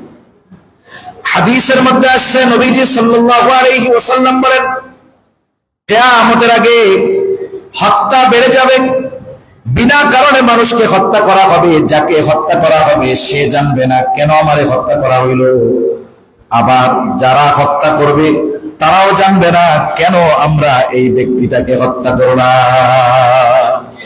বিচার বহির্ভূত হত্যা, ক্রসফায়ারে হত্যা, ন্যায্য অধিকার আদায়ের জন্য গেলে হত্যা, এটা গোটা দুনিয়া ব্যাপী, আমাদের দেশ সহ গোটা দুনিয়ার মধ্যে বেড়েছে না কমেছে? ফিলিস্তিনের মধ্যে লক্ষ লক্ষ হাজার হাজার মুসলিম মুসলমানদেরকে, ছোট ছোট বাচ্চাদেরকে একেবারে নির্বিচারে হত্যা চলছে। আর এই নির্বিচারে হত্যা বেশি চলে মুসলমানদের উপরে, মজলুম মুসলমানদের উপরে বেশি চলে। সেজন্য আমাকে আপনাকে স্মরণ রাখতে হবে, আমার আপনার দ্বারা যেন এই ধরনের কোন কর্ম সংগঠিত না হয়। হাদিসের মধ্যে কি আসছে জানেন? কেউ যদি অন্যায়ভাবে একটা চড়ুই পাখিকে হত্যা করে, আপনি মুরগি খাবেন, আল্লাহ আপনার জন্য হালাল করছে, আপনার জন্য আল্লাহ গরু হালাল করছে, আপনি জবাই দিয়ে আল্লাহর নামে জবাই দিয়ে খাবেন, কোনো অসুবিধা নাই। কিন্তু বিনা কারণে আপনি যদি একটা চড়ুই পাখিকে হত্যা করেন, হাদিসের মধ্যে আসছে, নবীজি বলেন, ওই চড়ুই পাখি রক্তাক্ত অবস্থায় কিয়ামতে আল্লাহর সামনে উঠে বলবে, আল্লাহ এই ব্যক্তি আমাকে বিনা কারণে হত্যা করেছিল, এর ব্যাপারে আপনি ফয়সালা দিয়ে দেন। আল্লাহ সুবহানাহু ওয়া তাআলা প্রত্যেকটা মাখলুকের হক আমাদের উপরে রাখছে। তাহলে আশরাফুল মাখলুকাত, সৃষ্টির শ্রেষ্ঠ জীব মানুষকে যদি বিনা কারণে হত্যা করে, তাহলে এর শাস্তি কতটা ভয়াবহ হতে পারে একটু চিন্তা করে দেখেন। আবার দেখেন প্রসিদ্ধ হাদিস, রাসূলুল্লাহ সাল্লাল্লাহু আলাইহি ওয়াসাল্লাম বলেছেন, একজন দুশ্চরিত্রা মহিলা এক কুকুরকে পানি পান করাইছে, পিপাসিত কুকুর, মোজা ভিজায়া কুয়া থেকে পানি উঠায়া কুকুরের তৃষ্ণা নিবারণ করায়া দিছে। নবীজি বলেন, এই কর্মের কারণে আল্লাহ তাআলা তাকে মাফ করে দিবে। আর একজন মহিলার ব্যাপারে নবীজি বলেন, মহিলা একটা বিড়ালকে বাঁধা রাখছে, খাইতেও দেয় না, ছাড়েও না, বিড়ালটা মারা গেছে, নবীজি বলেন কিয়ামতের দিন এই কারণে আল্লাহ রাব্বুল আলামিন ওই মহিলাকে শাস্তি দিবে। তাহলে যে কোনো একটা জীবকে যদি বিনা কারণে কষ্ট দেওয়া হয়, তার জন্য যদি শাস্তি আল্লাহ তাআলা দেন, তাহলে যারা মানুষদেরকে হত্যা করেছে এই দুনিয়ার বিচারের ফাঁক ফকর দিয়ে পালিয়ে থেকে যদিও বেঁচে যেতে পারে, কিন্তু কিয়ামতের দিন এই রক্তের হিসাব, এই জানের হিসাব, এই হত্যার হিসাব নিঃসন্দেহে দেওয়া লাগবে, ঠিক কিনা বলেন? এজন্য অন্যায়ভাবে মানুষ হত্যা করা এটা জঘন্য ধ্বংসাত্মক একটা কবিরা গুনাহ। এরপরে নবীজি বলেন ওয়া আকলুর রিবা, সুদ খাওয়া এটা বড় জঘন্য একটা কবিরা গুনাহ। আমার ভাই সুদের ব্যাপারে কিছু বলছে, আমি লম্বা কথা বলবো না, শুধু এতটুকু বলবো, বলেন তো সুদ খাওয়া কি? আর একটু জোরে বলেন নাকি? যদিও হারাম, কিন্তু সুদ হারাম আর অন্যান্য হারামের মধ্যে তফাৎ আছে। বলেন তো বাংলাদেশে যারা পুলিশ বাহিনীতে চাকরি করে সবাই পুলিশ, কিন্তু কনস্টেবল আর আইজিপি দুইজনের সমান পুলিশ নাকি? আইজিপিও পুলিশ, কনস্টেবলও পুলিশ, কিন্তু দুই পুলিশের মধ্যে তফাৎ, অনেক তফাৎ। সাধারণ হারাম আর সুদের হারামের মধ্যে তফাৎ আছে। কেউ যদি কোনো হারাম খায়, মদ খাইছে মনে করেন, তার কবিরা গুনাহ হইল, কিন্তু কেউ যদি সুদ খায় শুধু কবিরা গুনাহ হবে তা নয়, তার কবিরা গুনাহ তার পাওয়ার অনেক বেশি। কত পাওয়ার বেশি? নবীজি বলেন 1 দিরহাম যে সুদ খাইলো সে কেমন যেন তার মায়ের সাথে জিনা করলো। তাহলে সুদের গুনাহ হলো মায়ের সাথে জিনা করার মতো। এই পৃথিবীর কোন পাপী আছে তাকে যদি আপনি বলেন লক্ষ টাকা দিয়েও বলেন তোর মায়ের সাথে জিনা কর, ও আপনাকে জায়গায় শেষ করে ফেলবে, ঠিক কিনা? কিন্তু সে সুদ খাইতেছে অবাধে, অথচ সুদ খাওয়ার গুনাহটা কেমন? মানে মায়ের সাথে জিনা করার মতো। এখন এই কাজ কোন সুস্থ মস্তিষ্কের মানুষ করতে পারে? এজন্যই আল্লাহ তাআলা বলেন কিয়ামতের দিন সুদখোর টালমাটাল অবস্থায় উঠবে। মানুষেরা দেখেই বুঝতে পারবে এই লোক দুনিয়াতে কি খাইতো? সুদ খাইতো। সুদ হলো এমন এক হারাম যেটা কখনো বৈধ হওয়ার সুযোগ নেই। দুনিয়ার অনেক হারাম আছে, কারণবশত জায়েজ হয়, কারণবশত হালাল হয়। হইতে পারেন হুজুর হারাম আবার জায়েজ হয় কেমনে? কথার কথা, মনে করেন একজনের এমন রোগ হইছে, বিজ্ঞ দিনদার এক ডাক্তারের কাছে গেছে, ডাক্তার তাকে বলতেছে এনার এমন ব্যাধি, মরণ ব্যাধি, যদি এনার এই ব্যাধি দূর করতে হয় ওষুধ হিসাবে প্রতিদিন 1 কেজি শুকরের গোশত খাওয়াইতে হবে। দিনদার ডাক্তার যদি এই পরামর্শ দেয়, উলামায়ে কেরাম আছেন জিজ্ঞাসা করবেন ওষুধ হিসাবে, প্রতিষেধক হিসাবে তাকে শুকরের গোশত খাওয়ানো জায়েজ, কোনো সন্দেহ নাই। আবার আল্লাহ তাআলা কোরআনুল কারীমে কথাও জানায় দিয়েছেন, এমন এক জায়গায় গেছে যেখানে হালাল কোনো খাবার নাই, পানি নাই, যা আছে সব হারাম। না খাইতে খাইতে, না পান করতে করতে জীবন শেষ হয়ে যাওয়ার মতো অবস্থা। জীবন বাঁচানোর তাগিদে তাকে যতটুকু হারাম গ্রহণ করতে হবে এতটুকু হারাম গ্রহণ করা তার জন্য জায়েজ, এতটুকু হারাম গ্রহণ করা তার জন্য কি? জীবন বাঁচানোর তাগিদে। তাহলে বোঝা গেল কিছু পরিস্থিতিতে কিছু হারাম জায়েজ হয়, হারাম আবার হালাল হয় কেমনে? মনে করেন আপনি বিবাহ করছেন এক বাড়িতে, তারা 2 বোন, কয় বোন? বড় বোন বিবাহ করেছেন, ছোট বোন আপনার শালিকা। বলেন তো বড় বোন আপনার বিবাহ বন্ধনে আবদ্ধ থাকা অবস্থায় ছোট বোন হালাল না হারাম? কথা বলে না। নাকি চিন্তা করছেন যে বউয়ের বোন তো এটা তো আমার জন্য জায়েজ হবে না, সহোদর বোন এটা নিঃসন্দেহে হারাম। এখন আপনার স্ত্রী তিনি মারা গেছেন, বলেন তো যেই শালীর সাথে বিবাহ এতদিন হারাম ছিল এখন সেটা হালাল না হারাম? তার মানে বোঝা গেল কিছু হারাম কিছু সময় হালালও হয়ে যায়। কিন্তু সুদ হলো এমন এক গুনাহ, এমন এক পাপ, আল্লাহর কসম এটা কখনো জায়েজ হওয়ার সুযোগ নাই।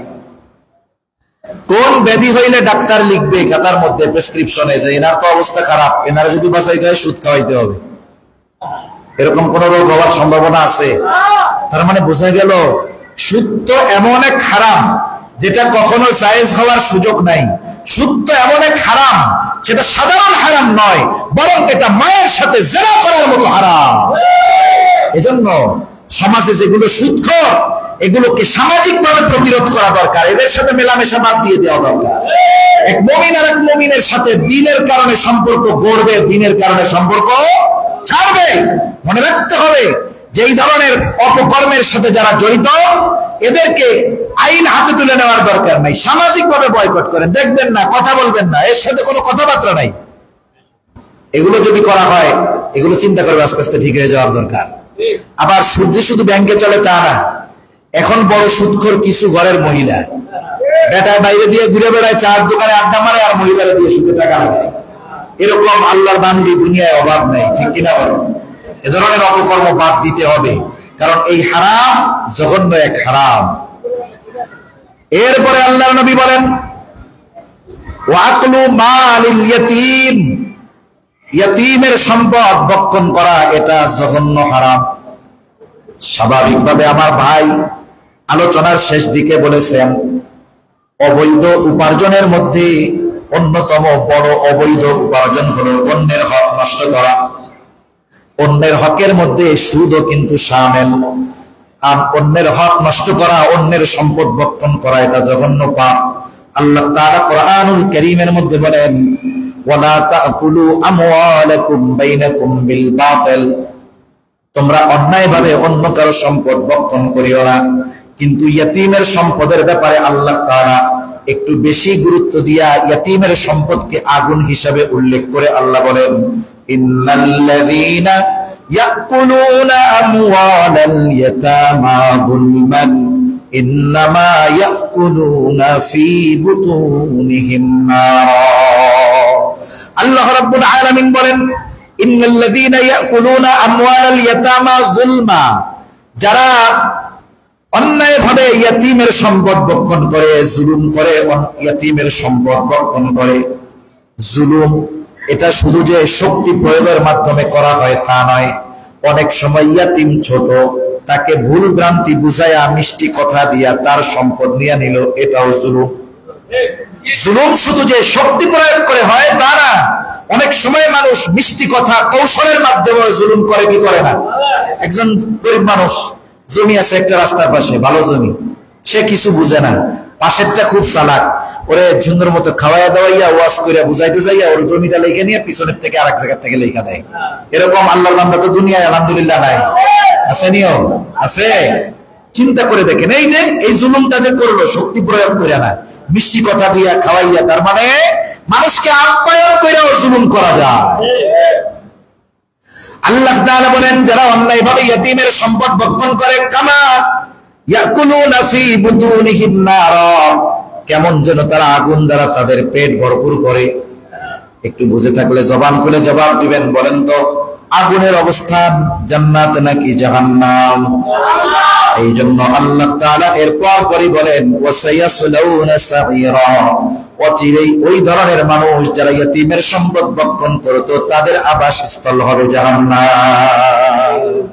এজন্য আমরা ইয়াতীমের সম্পদ খাবো না, ইয়াতীমের সাথে সদাচরণ করব, ভালো ব্যবহার করব। আল্লাহর নবী বলেন, ওই ঘর কতই না উত্তম ঘর, যেই ঘরে একজন ইয়াতীম আছে আর তার সাথে সদাচরণ করা হয়।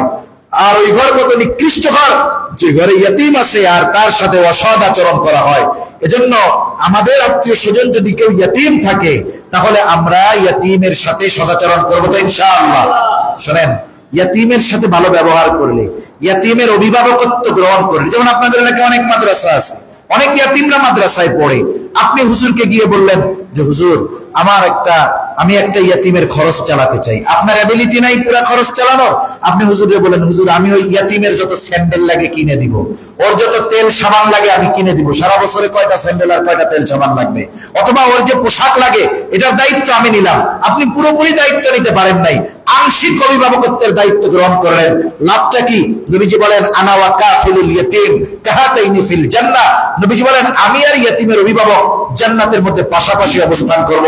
নবীজি এই দুই আঙ্গুলের ইশারা দিয়ে দেখায়া দিলেন, এই দুই আঙ্গুল যেমন পাশাপাশি, নবীজি বলেন আমি আর ইয়াতীমের অভিভাবক জান্নাতে এইরকম পাশাপাশি অবস্থান করব। সেজন্য আমরা ইয়েতিমদের সাথে সদাচরণ করবো, অভিভাবক হবো ইনশাআল্লাহ। দুনিয়ার কত অভিভাবকের সাথে একটু ছবি তোলার জন্য কত চেষ্টা আমরা করছি, কতজন করেছে, পাশে থাকার চেষ্টা করেছে।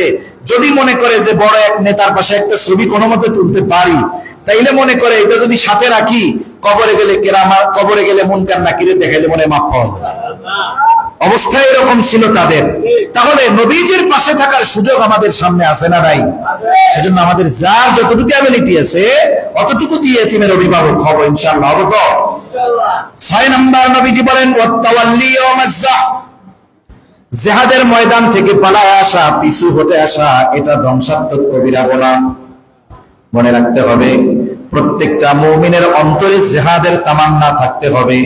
যদি কখনো ইসলামের জন্য, দ্বীনের জন্য, ইসলামের শত্রুদের বিরুদ্ধে ঝাঁপিয়ে পড়তে হয়, জীবন দিতে হয়, তাহলে জীবন দেওয়ার জন্য প্রস্তুত থাকার দরকার আছে না?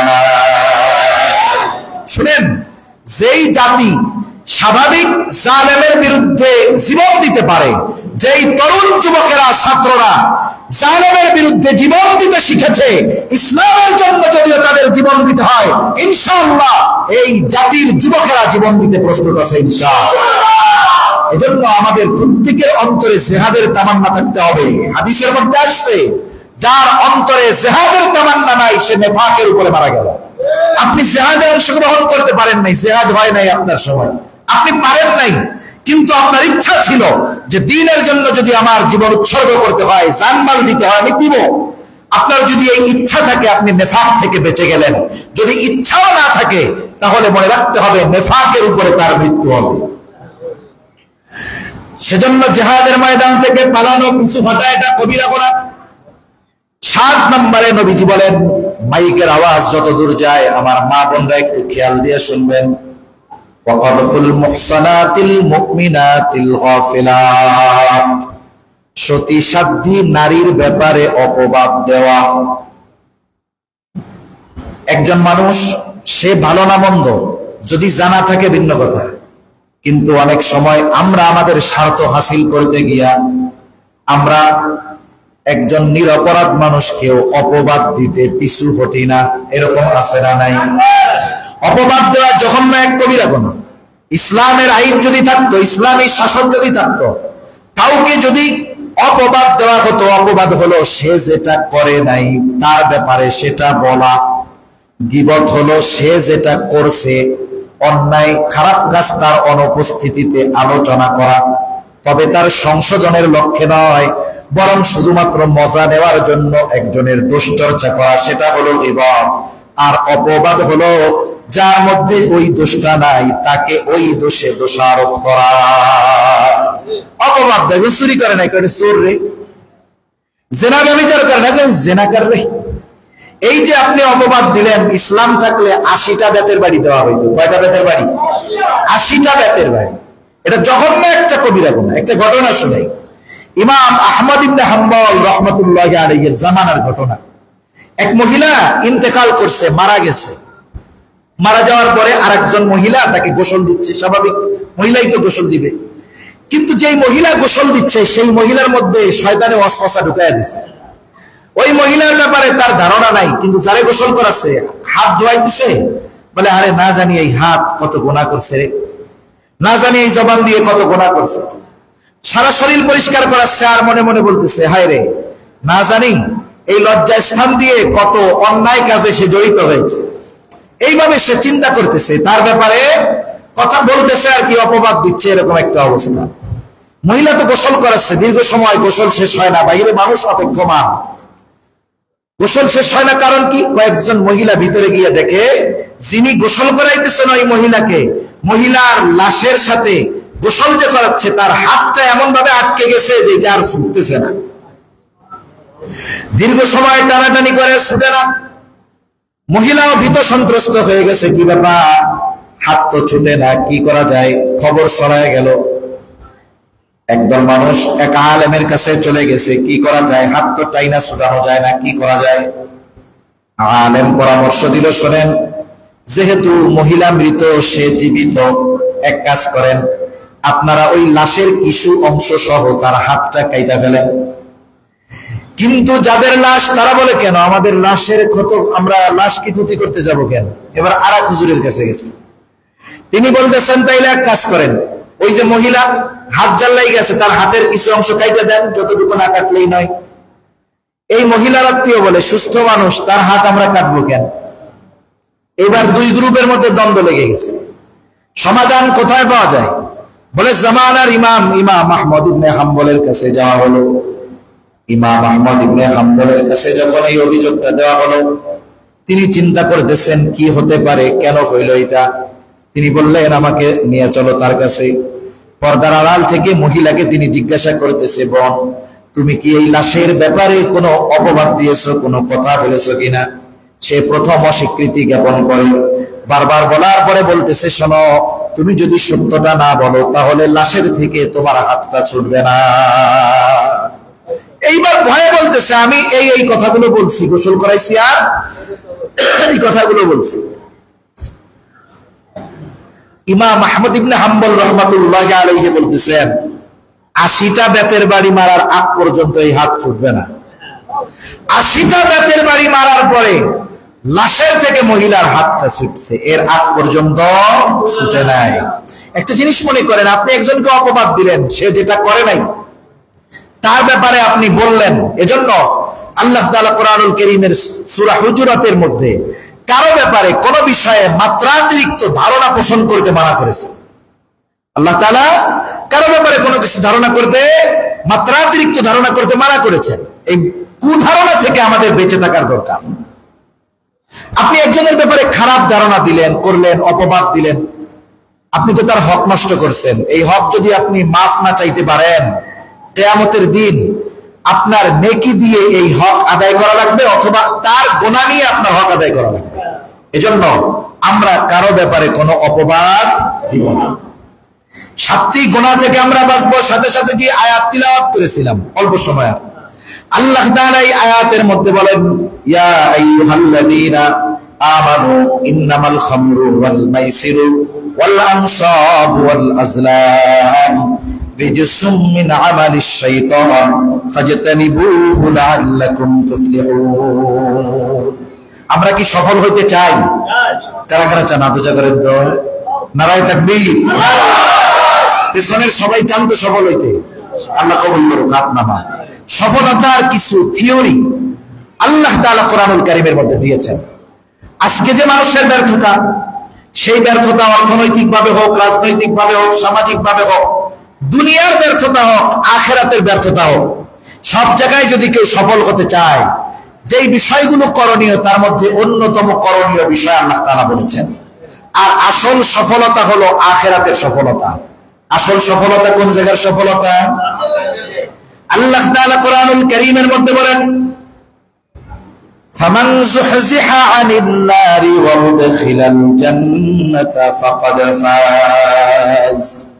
আল্লাহ তাআলা বলেন, ফামান যুহজিহা আনিন নার, যাকে আগুন থেকে বাঁচানো হবে, জাহান্নাম থেকে বাঁচানো হবে, ওয়া উদখিলাল জান্নাহ, জান্নাতে প্রবেশ করানো হবে, আল্লাহ তাআলা বলেন ফাকাদ ফাজ, ওই লোকটাই সফল কাম, ওই লোকটাই মূলত সফল। এজন্য আমরা যদি সফল হতে চাই, আখিরাতে চূড়ান্ত দিনে অনন্তকালের সফলতা অর্জন করতে চাইলে আল্লাহ তাআলার ফর্মুলা আমাদের মেনে নিতে হবে। এই আয়াতে আল্লাহ কিছু পাপ থেকে বেঁচে থাকতে বলছেন। আল্লাহ তাআলা বলেন, হে ঈমানদারেরা, ইন্নামাল খামরু ওয়াল মাইসির ওয়াল আনসাব ওয়াল আজলাম, গুরুত্বপূর্ণ 4টি পাপের কথা আল্লাহ তাআলা বলেন। 1 নাম্বার আল্লাহ তাআলা বলেন মদ, 2 নাম্বার জুয়া, 3 নাম্বার ওই যে পশু জবাই করার বেদী, 4 নাম্বার লটারি, ভাগ্য নিক্ষেপের জন্য তীর নিক্ষেপ করা, ভাগ্য পরীক্ষার জন্য লটারি, সোজা কথা। এগুলো কি? আল্লাহ তাআলা বলেন রিজসুম মিন আমালিশ শাইতান। কাজগুলো কার কাজ? জোরে বলেন, কাজগুলো কার? তাহলে 1 নাম্বার মদ, মদ পান করা, মদের সাথে সম্পৃক্ত যত মানুষ থাকবে, মদ উৎপাদনকারী, মদের ফ্যাক্টরিতে কাজ করে, মদের পরিবেশনকারী, ডিস্ট্রিবিউটার, ডিলার, দোকানদার, যে কিনে আইনা দিবে সে, যে পরিবেশন করবে সে। এক কথায় মদের সাথে যে যেভাবেই সম্পৃক্ত থাকুক না কেন, সকলের উপরে আল্লাহ এবং তার রাসূলের লানত। আল্লাহ এবং কার লানত? আল্লাহ লানত দিছে, ওইটারে রাসূল লানত দিছে। কি আমাকে বলছেন যে একজন বদদুয়া দিল, ওনার বদদুয়া না লাগার সম্ভাবনা আছে। একজন লানত বর্ষণ করলো যে তোর ধ্বংস হইতে পারে, সে গুনাহগার মানুষ, তার লানত কবুল হবে না। কিন্তু লানত দিছেন কে? যে বলেন কে? এজন্য মদের সাথে কোনোভাবে সম্পৃক্ত থাকা যাবে না। মদ কেনা যাবে না, বিক্রয় করা যাবে না, পরিবেশন করা যাবে না। যেই ফ্যাক্টরিতে মদ বানায় সেই ফ্যাক্টরিতে কাজ করা যাবে না।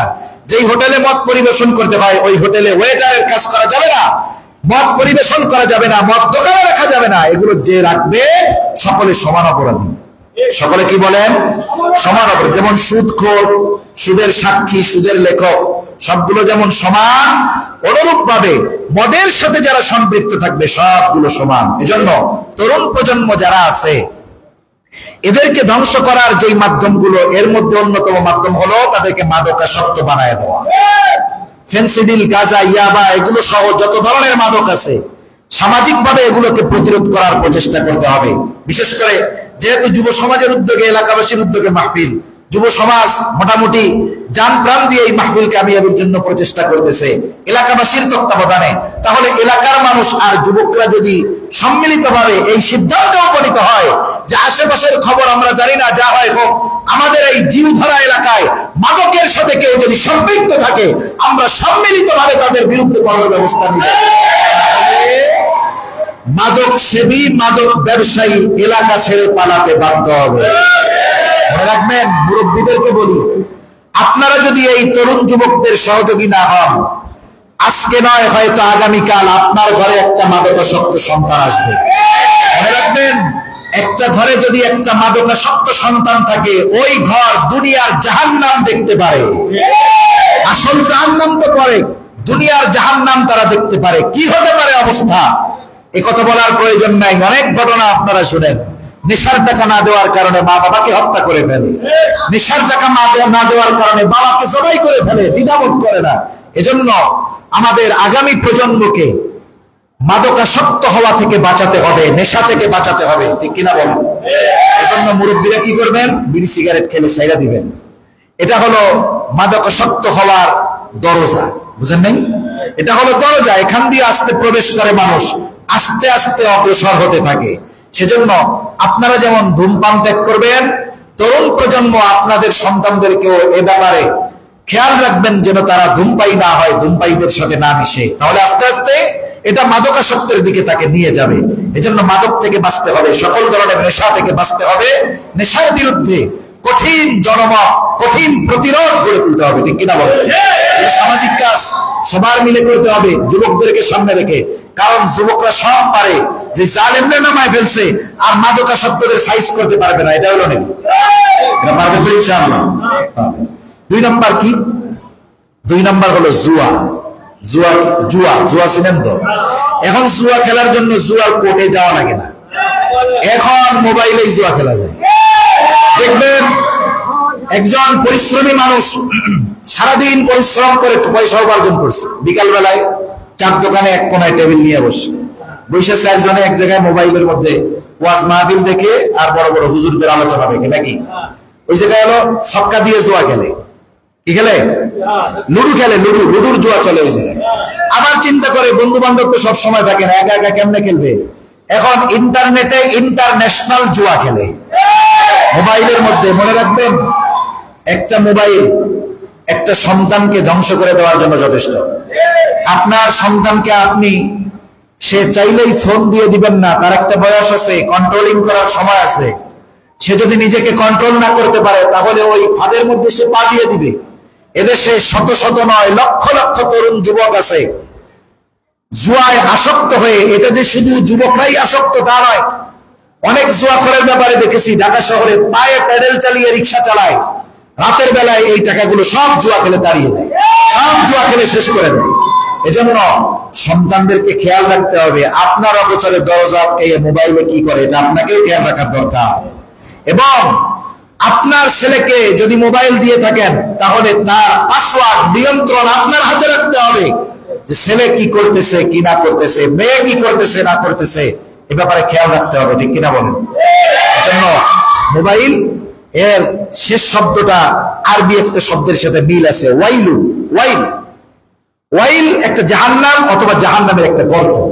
কোরআনুল কারীমে আল্লাহ বলেন ফাওয়াইলুল লিল মুসাল্লিন, ওই ধরনের মুসল্লিদের জন্য ওয়াইল, জাহান্নামের ওই গর্ত স্পেশাল ভাবে তাদের জন্য দেওয়া হয়েছে। এখন এই ওয়াইলুন শব্দটার সাথে মোবাইলের সাথে মিল আছে।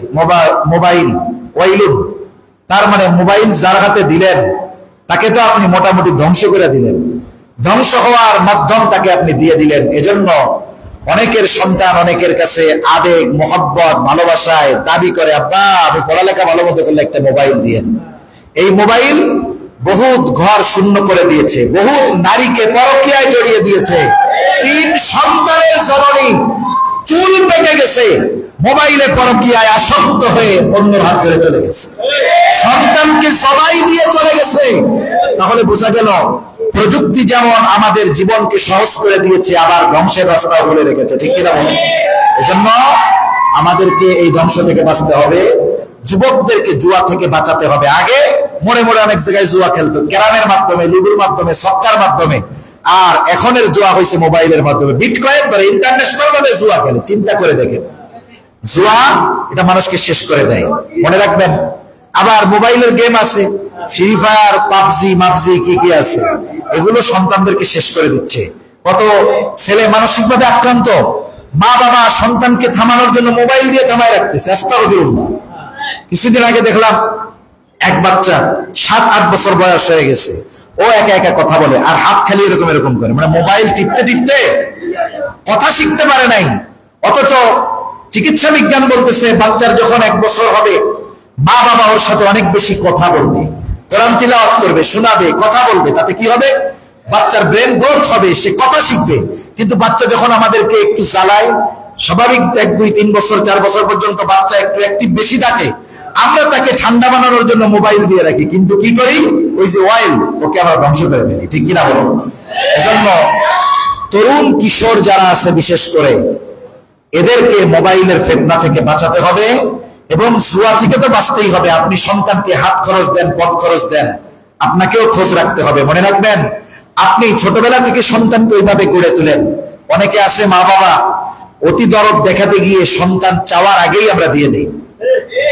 অনেক সময় সন্তান আমাদের কাছে অনেক কিছু চায়, আমরা সন্তানকে চাওয়া মাত্রই দিব না। চাওয়া মাত্রই সে কান্না করতেছে, না দিলে আপনি দিয়ে দিলেন, চিন্তা করলেন কান্না করতেছে দিয়ে দেয়, এটা আপনি তার ভবিষ্যৎ নষ্ট করলেন। সে কান্না করুক, এক সময় সে থেমে যাবে, ঠিক কিনা বলেন? কিন্তু তার ধৈর্য হবে, এতে সে ধৈর্যশীল হবে। আপনি যদি চাওয়া মাত্রই দিয়ে দেন, সে ধৈর্যশীল হবে না। সন্তানকে যদি ধৈর্যশীল বানাতে চান, সন্তান যেটা চায় চাওয়া মাত্রই দিয়ে দিয়েন না। আপনি আগে চিন্তা করেন এটা দিলে তার উপকার কি, ক্ষতি কি। এখনই যদি দিয়ে দেই, আপনি চাওয়া মাত্র না দেওয়ার কারণে এটা তার ভবিষ্যতের জন্য কল্যাণকর হবে। তা না হলে ভবিষ্যতে আপনার এসে ব্ল্যাকমেইল করবে। এই যে ছোটবেলায় চাওয়া মাত্র দিয়ে দিচ্ছেন, বড় হইলে যখন দিবেন না, পিস্তল টাকা দিয়ে বলবো জোয়ার টাকা দেও, নাইলে তুমি শেষ। কথা বুঝতে পারছেন? এজন্য আমরাই মূলত আমাদের সন্তানগুলোকে ধ্বংস করে ফেলি সঠিক টেক কেয়ারের অভাবে। এজন্য আমরা আমাদের সন্তানদেরকে হেফাজত করব, মোবাইলের ফিতনা থেকে বাঁচাবো। 4 নাম্বার যে গুনার কথা আল্লাহ বললেন, যেখানে আগে দেবদেবীদের সন্তুষ্টির উদ্দেশ্যে ওই বেদির উপরে পশু জবাই দেওয়া হইতো আর কি। এটার ডিজিটাল ভার্সন কি জানেন? এটার ডিজিটাল ভার্সন হইল একটা স্তম্ভ বানাইয়া ওই জায়গায় বেদি বানাবে। বেদি বুঝেন তো, মানে একটা ভিত করছে, ভিতের উপরে একটা কলা গাছের মতো দাঁড়া করছে, ওই জায়গায় এক লোকের নামে বানাইছে, ওনার মৃত্যুবার্ষিকীতে ওই জায়গা নিয়ে ফুল দিবে, নীরবতা পালন করে দাঁড়ায় থাকবে। নিঃসন্দেহে শিরক, নিঃসন্দেহে এটা কি, জোরে বলেন? আপনি যদি কারো ভালো চান, আপনি মুসলিম ভাই মারা গেছে, তার জন্য যদি কল্যাণ কামনা করেন, আপনি তার জন্য 3 বার ইখলাস পড়ে দোয়া করেন, ঠিক কিনা বলেন? এই যে গত আন্দোলনে সর্বপ্রথম যিনি শহীদ হয়েছেন, যাকে কেন্দ্র করে এই আন্দোলন বাংলাদেশের প্রত্যেকটা ঘরের আনাচে কানাচে ছড়িয়ে পড়েছে, পীরগঞ্জের শহীদ আবু সাইদ। অনেকে প্রস্তাব দিয়েছে যে তার নামে ভাস্কর্য করা হোক, স্মৃতিসৌধ করা হোক, কিন্তু আবু সাইদের পরিবার, আবু সাইদের মা বাবা বোন বলেছে যে না, আমার ভাইয়ের জন্য কোনো মিনার করা লাগবে না, কোনো মূর্তি বানানো লাগবে না, ভাস্কর্যের নামে মূর্তি বানানোর প্রয়োজন নাই, আমার ভাইয়ের জন্য দোয়া করলে হবে, এটাই দরকার। এজন্য ওই ধরনের কোন বিষয়ের সাথে মুসলমানদের সম্পৃক্ততা থাকতে পারে না। 4 নাম্বার লটারি, মূল উদ্দেশ্য হলো লটারি। লটারিতে কিছু মানুষ ঠগে, একজন মানুষ জিতে। 10 টাকা দিয়ে লটারি কিনলো, 40 লাখ টাকা কি সবাই পাবে নাকি? সবাই পাবে না। এই জন্য এই ধরনের যত লটারি আছে, লটারি কিছু কিছু ক্ষেত্রে জায়েজ। যেমন আপনারা একসাথে একটা বিল্ডিং করছেন 5 তালা, কে কোন তালা নিবে এটা লটারির মাধ্যমে নির্বাচিত হতে পারে। নবীজি যখন সফরে যাইতেন স্ত্রীদের মধ্যে লটারি করতেন, কে যাবে সাথে, লটারিতে যার নাম উঠতো নবীজি তাকে নিয়ে যাইতেন। কিছু কিছু কাজে লটারি করা বৈধ, ঠিক আছে, কিন্তু গতানুগতিক যেই লটারি আমরা ধরি, মাঝে মধ্যে আপনাদের এলাকায় আসে কিনা জানি না, মাইকে দেয় যে লটারি লটারি লটারি, এত লক্ষ টাকার পুরস্কার, দুমছে 10-15 টাকা একজন কিনে, পাবে কয়জন? জোরে বলেন, পাবে কয়জন? এই ধরনের লটারি সহ এই লটারি গুলো হারাম, এগুলো কাজ হলো শয়তানের কাজ। কার? জোরে বলেন, শয়তানের কাজ। আল্লাহ তাআলা বলেন রিজসুম মিন আমালিশ শাইতান, এগুলো শয়তানের কাজ। এখন বলেন মানুষ কি শয়তানের কাজ করতে পারে? এজন্য আল্লাহ বলেন ফাজতানিবু, তোমরা এই কাজগুলো থেকে বেঁচে থাকো, কাজগুলো থেকে বিরত হও। এই কাজগুলো থেকে যদি বাঁচো কি হবে? লাআল্লাকুম তুফলিহুন। লাআল্লাহ কালামে হাকিমের মধ্যে আসলে নিশ্চয়তার অর্থ দেয়।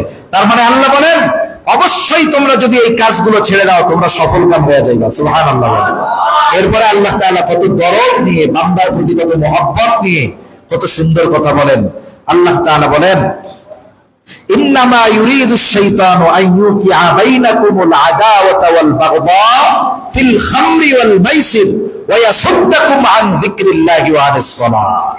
যে জুয়া, তারপরে এই মদ, এগুলোকে কেন্দ্র করে শয়তান তোমাদের মধ্যে শত্রুতা, বিদ্বেষ এগুলাকে প্রতিষ্ঠিত করে। ইন্নামা ইউরিদুশ শাইতান, শয়তান চায় আন ইউকিআ বাইনাকুমুল আদাওয়াতা ওয়াল বাগদা ফিল খামরি ওয়াল মাইসির, সে তোমাদের মধ্যে এই মদ জুয়াকে কেন্দ্র করে তোমাদের মধ্যে সে হিংসা, বিদ্বেষ, শত্রুতার সৃষ্টি করতে চায়। এজন্য তোমরা কি করবা? এগুলো থেকে বিরত থাকবা। আল্লাহ রাব্বুল আলামিন বলেন ওয়া ইয়াসুদ্দাকুম আন যিকরিল্লাহি ওয়া আনিস সালাহ। এরপরে কি করে? দেখবেন জুয়া মদের সাথে যারা জড়িত এরা নামাজের ধারের কাছে যাইতে পারে না, এমন ভাবে ওইটার নেশাগ্রস্ত তারা হয়ে পড়ে, দুনিয়ার সব একদিকে আর সেটা একদিকে। কতজন এমনও শুনেছি নিজের ঘরের স্ত্রীকে বন্ধক রাইখা জুয়া খেলতেছে। চিন্তা করে দেখেন অবস্থা কোথায় কোথায় নিয়ে যায় মানুষকে। আল্লাহ তাআলা এই জন্য বলেন ওয়া ইয়াসুদ্দাকুম আন যিকরিল্লাহি ওয়া আনিস সালাহ। জুয়ার সাথে যারা জড়িত, মদের সাথে যারা জড়িত, আল্লাহ তাআলার স্মরণ থেকে, সালাত থেকে তথা নামাজ থেকে শয়তান তাদেরকে বাধা প্রদান করে। তারা নামাজে যাইতে পারে না, তারা পাপাচারের মধ্যে লিপ্ত হয়, আল্লাহকে তারা ভুলে যায়। এখন বলেন যে আল্লাহকে ভুলে গেল, সালাত নামাজ বাদ দিল, এদের অবস্থা কত শোচনীয় হবে, ঠিক কিনা বলেন? আল্লাহ তাআলা কত মুহাব্বতের সাথে বলে ফাহাল আনতুম মুনতাহুন। আরে বান্দা, যেই কাজের দ্বারা শয়তান তোমাদেরকে আল্লাহকে ভুলায় দেয়, নামাজ থেকে তোমাদেরকে ঠেকায় রাখে, তোমাদের মধ্যে হিংসা, বিদ্বেষ, শত্রুতা তৈরি করে, ও বান্দা ফাহাল আনতুম মুনতাহুন, এরপরেও কি তোমরা এই কাজগুলো থেকে বিরত হবা না? কত দরদ নিয়ে আল্লাহ তাআলা বলতেছেন। এজন্য আমরা আজকে আবেদ হওয়ার জন্য কিছু নিষিদ্ধ বিষয়ের আলোচনা করলাম। মোট 11টা বিষয়ের কথা বলছি। কয়টা বিষয়? কোরআনুল কারীমের আয়াতের মাধ্যমে 4টা, হাদিসের মাধ্যমে 7টা। তাহলে আলোচনাগুলো কি একটু খেয়াল রাখি। মদের সাথে সম্পৃক্ত থাকবো না, বলেন ইনশাআল্লাহ। জুয়ার সাথে আমরা কোনো সম্পৃক্ত থাকবো না। সাথে সাথে মদ জুয়ার বিরুদ্ধে আমরা সামাজিক প্রতিরোধ গড়ে তুলবো, বলেন ইনশাআল্লাহ। 3 নাম্বার, কোন ধরনের ওই বেদিতে গিয়ে ফুল দেওয়া শিরকি কর্মকাণ্ডের সাথে আমরা থাকবো না, বলেন ইনশাআল্লাহ। দেখি তাবলীগের ইনশাআল্লাহ কে দিচ্ছেন নাকি? যখন তশকিল করে তাবলীগের ভাইরা চিন্তা করে ইনশাআল্লাহ না খাওয়া পর্যন্ত বাঁচার আর উপায় নেই, বলে ঠিক আছে আমি ইনশাআল্লাহ 3 চিল্লায় যাবো। এরপরে কয় এখন তো বাঁচলাম। এই ইনশাআল্লাহ না অরিজিনাল ইনশাআল্লাহ কে দিচ্ছেন? ওই ইনশাআল্লাহ বললেন না আসল ইনশাআল্লাহ বলতেছেন? 4 নাম্বার, কোন ধরনের লটারির সাথে আমরা সম্পৃক্ত হব না, যারা বলেন ইনশাআল্লাহ। 5 নাম্বার, হাদিসের আলোকে যে 7টা জেনেছি। 1 নাম্বার, আল্লাহর সাথে কোন ধরনের শিরক আমরা করব না। ইনশাআল্লাহ জোরে বলেন। কোন প্রকার জাদুটোনার সাথে সম্পৃক্ত আমরা থাকবো না। 3 নাম্বার, অন্যায় ভাবে মানুষ তো বহুদূর, একটা চড়ুই পাখিকে আমরা হত্যা করবো না। এরপরে ইয়তীমের সম্পদ খাবো না, সুদের সাথে সম্পৃক্ত থাকবো না। জিহাদের ময়দানে যদি যেতে হয় অগ্র সেনানী হিসাবে নিজের জীবন উৎসর্গ করে দেব, পিছু হটবো না। 11 নম্বর, কোন সময় কোন মানুষকে, নারী হোক আর পুরুষ হোক, কারো ব্যাপারে মিথ্যা অপবাদ দিব না, বলেন ইনশাআল্লাহ। আল্লাহ সুবহানাহু ওয়া তাআলা এই নিষিদ্ধ বিষয়গুলো থেকে আমাদের বেঁচে থাকার তৌফিক দান করেন। সকলে বলি আমিন। ওয়া আখিরু দাওয়ানা আলহামদুলিল্লাহ।